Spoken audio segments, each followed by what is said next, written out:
Alexandra, frage die Karte, zeige mir einen Weg. Einen schönen guten Morgen zusammen. Wir machen heute mal was anderes. Ich habe hier das Göttinnen-Orakel.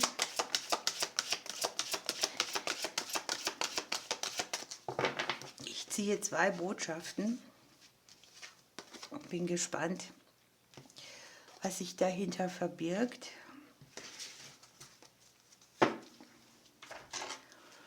Also welche Göttin eben hier welche Botschaft mitbringt. Ihr dürft dann eine wählen.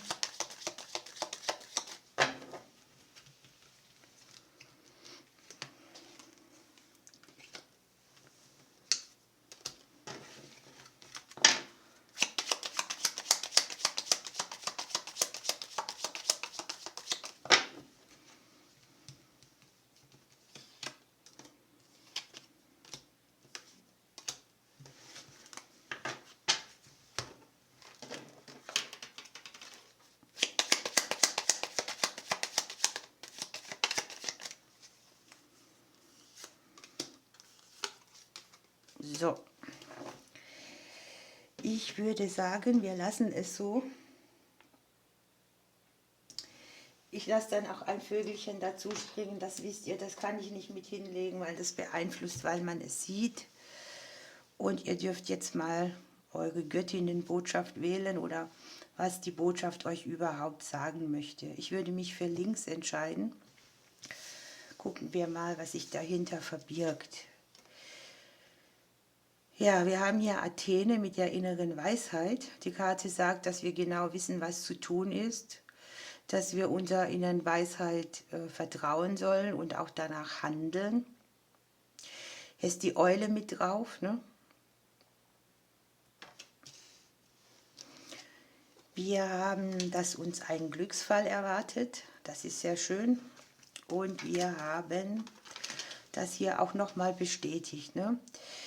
Hier ist es im Prinzip so, wenn wir auf uns selbst hören, wenn wir das, was wir gelernt haben, anwenden, wenn wir Schritte in Richtungen gehen, wo wir denken, das ist das, was ich will, da bin ich angebunden, hat man hier wahnsinnig gute Wahlmöglichkeiten. Es kann jetzt sein, dass einem etwas vor die Füße fällt, was eine gute Option ist,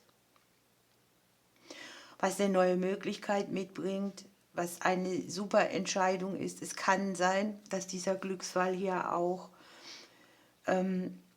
etwas mitbringt, wo wir schon darauf gewartet haben, dass es sich für uns entscheidet. Wichtig ist bei mir immer, wenn wir Wege und Möglichkeiten haben, wenn wir Sachen haben, die wir in die Hand nehmen können, dann sind wir nicht handlungsunfähig, dann sind wir nicht in der Stagnation.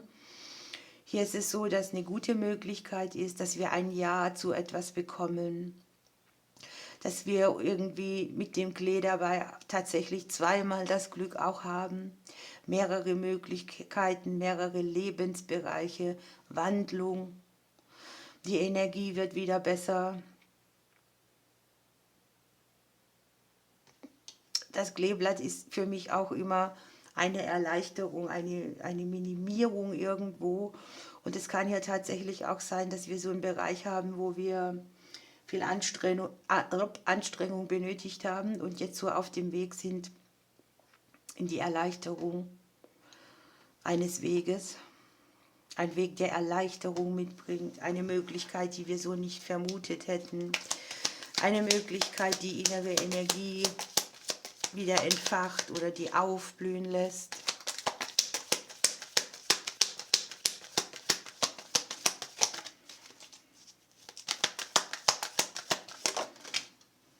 Wir haben das Kreuzchen, guckt mal, ist das nicht spannend, wenn ihr jetzt die Karten anguckt, ne? Wahnsinn. Bei so vielen Karten, das ist ja kein Zufall, ne? Und da haben wir drauf, ich fliege in dein Leben und bringe dir Weisheit, Klugheit und neue Ideen. Ich führe dich aus dunklen Zeiten deines Lebens und unterstütze dich bei der Bewältigung verborgener Ängste.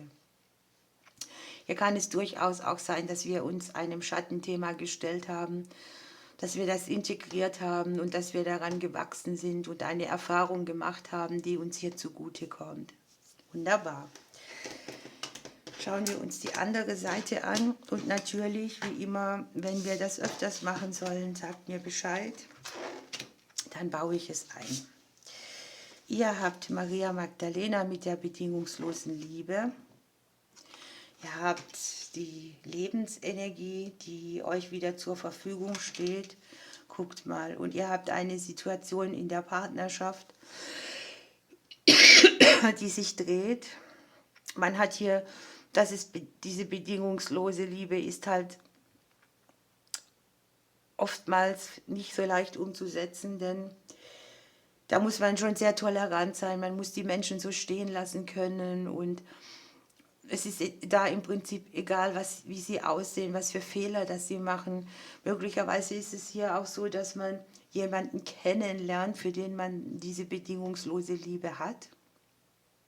Oder man lernt in Partnerschaften bedingungsloser zu sein. Selbstliebe ist natürlich auch wichtig. Ne? Hier sehe ich auch jemanden, der sehr viel gibt in das Thema Liebe, Beziehung, Partnerschaft. Und ich sehe hier tatsächlich eine Bewegung, die unter einem guten Stern steht im Bereich der Partnerschaften. Oder auch ein oder andere kann vielleicht seinen schöpferischen Teil, seinen männlichen Teil besser integrieren. Gute Gespräche sieht man hier. Ein Anruf, der Glück bringt. Etwas, wo man wieder in den Flow kommt, wo man in eine neue Energie geht, die sich sehr gut anfühlt. Oder wo man selber auch so dieses Ding hat, dass man spürt, dass man selbst bedingungslos geliebt wird und das Glücksgefühl hervorruft.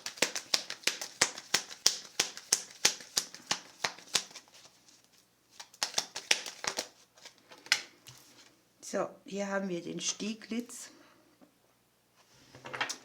Nimm diesen Moment mit beiden Händen und setze dir erstaunliche Ziele.